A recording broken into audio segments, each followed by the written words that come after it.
problems facing this regime. It will only derail the healing process. It will equally not help the Mount Kenya youth overcome the many challenges driving them into despair. We must remind the people of Kenya the violence that was meted out on Kenyans, and particularly the Kikuyu nation, in 1992, 1997, and 2007-2008, which was started and sustained by senior government officials, some of whom are serving in this illegitimate regime. Those who faced ICC charges over the 2007-2008 violence must be reminded that killing witnesses will not make them become exonerated of those crimes.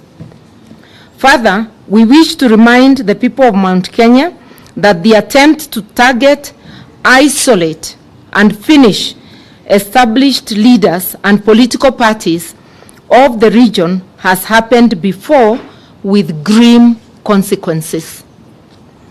Those who are old enough when power changed hands in 1978 will recall that Kikuyu leaders and their businesses and those in the public sector became immediate targets. The community witnessed a massive effort to cut down and humiliate its leaders, like the late James Gishuru, Njoroge Mongai, Bio Koinange, Waroro Kanja, Bernard Hinga, who was a commissioner of police, and Mwai Kibaki. Immediately, Jomo Kenyatta left the stage. Mwai Kibaki was to later become the most transformational leader the nation has ever known. He was seriously undermined and humiliated. The government claimed to be conducting surveillance of subversive activities and that its agents had infiltrated the organizations responsible for the same. This claim, like today's claim about the resurgence of Mungiki, is but an excuse to start harassing and suppressing any political activity or reorganization in the mountain region. Then as now, the state-sponsored political attack dogs to ensure that Kikuyu leaders who could command national constituency, like Kibaki did at the time, did not rise. That plan has started again with this illegitimate regime. As the regime targets the region's youth and leaders, it has also trained its eyes in taking over or destroying political parties associated with the region. The invasion of the Jubilee Party must be seen in this light. It is an attempt to cripple Mount Kenya leadership and create a crisis of governance of political parties in the region. The verification of our Azimio chairman, His Excellency President Uhuru Kenyatta, is also part of this evil scheme to subdue a whole community and region. This is totally unnecessary. Chinua Achebe once said, remarked, when did the rain start beating us? And we are asking, when did the rain start beating the mountain region? It is apparent that the destabilization of Jubilee Party and the destruction of established political leaders of the region is a do-or-die agenda for the KK regime, sponsored by the highest level of the Kenya Kwanza leadership to ensure that Mount Kenya region has no serious political party to challenge anti-Mount Kenya policies that appear to be driving the decisions of this regime. Many of the tax measures contained in the finance bill currently before Parliament are unreasonable and clearly directed not only at the nation, but particularly at Mount Kenya businesses.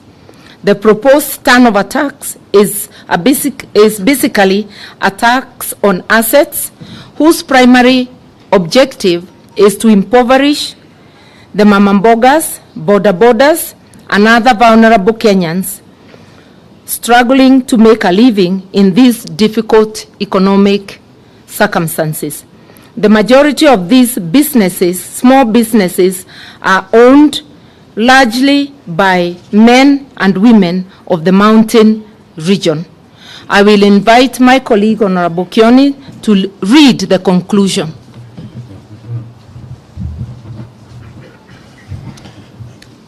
In light of the above, we state as follows. Kenya Kwanza regime must stop profiling Mount Kenya youth as Mungiki or Walefi. We call on critical institutions, among them the Independent Policing Oversight Authority, IPOA, Kenya National Commission on Human Rights, and the National Cohesion and Integration Commission to investigate the conduct of police at DCI offices and raids on minor Jenga's homes, and the statements by government officials on the so-called resurgence of Mungiki sect. Any attempts to profile and vilify the community or to claw back gains made will be resisted very strongly.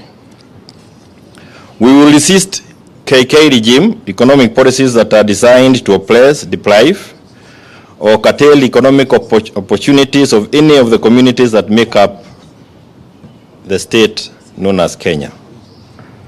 Many of you might recall that back in the 80s and before, we had the cooperative movement. It was the first line of attack by the Moi regime. Many from Mount Kenya went under.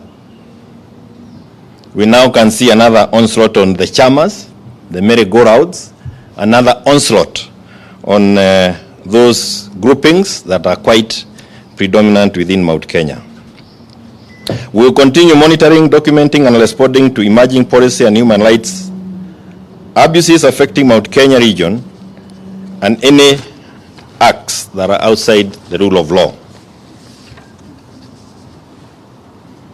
Kenya Kwanza regime, in its evil design to impoverish the poor people of Mount Kenya, must be reminded that it is not possible to legislate the poor into prosperity by registrating the wealthy out of prosperity. We demand the immediate withdrawal of the Finance Bill 2023 in its entirety. The unwarranted and uncalled for attacks on His Excellency President Uhuru Kenyatta, the Azimio chairman, must stop. We have said there before, and we want to repeat again, to some of those elected or holding elective positions within Mount Kenya, that in the past we have witnessed the reign of buffoons within Mount Kenya, and especially immediately after the death of President Jomo Kenyatta. We shall not allow this same behavior again within Mount Kenya. Mount Kenya is not available for auction. You need to look around for something else to sell. And all forms of political mobilization will be done to counter the reemergence of these buffoons, and our right of association must be respected across. Remember, Pastor Mackenzie is not being investigated for